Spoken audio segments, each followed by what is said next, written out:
For an effective quality management system, QMS, it's crucial that management identifies and allocates the necessary resources for its deployment and enhancement.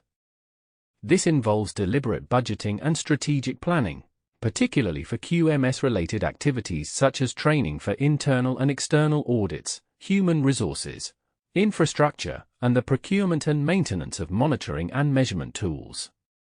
Under Section 7.1, the first guideline emphasizes the need for organizations to evaluate not just the capabilities, but also the limitations and constraints of their internal resources.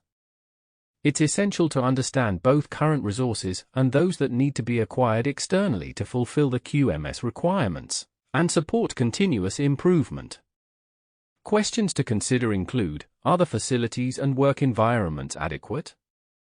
Is the right equipment and tooling in place to work efficiently and meet standards?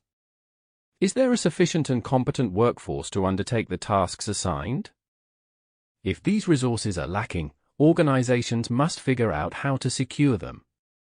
Outsourcing certain QMS functions or tasks is acceptable, provided it is well planned and managed. A critical component for the QMS's successful implementation and process management is the provision of trained, accountable, and skilled staff. Competency varies in interpretation, however, individuals involved in the QMS should be well trained, knowledgeable, and experienced in their fields. Organizations must ensure they have enough qualified staff who align with the strategic direction and culture of the company. Moreover, organizations must provide suitable infrastructure for process operations, which vary significantly across industries, depending on the nature of their products and services. Infrastructure encompasses buildings, utilities, machinery, and both physical and software tools necessary for product and service conformity and quality maintenance.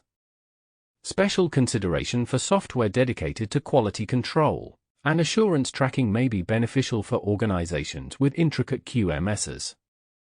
Additionally, transportation for personnel, products, or materials and information and communication technology needs must be evaluated, with the possibility of outsourcing certain aspects to specialized providers.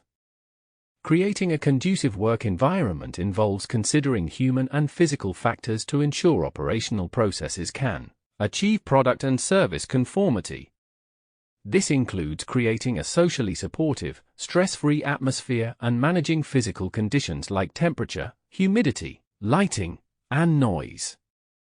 Specific considerations for office or manufacturing environments and health and safety requirements related to the workplace must also be addressed.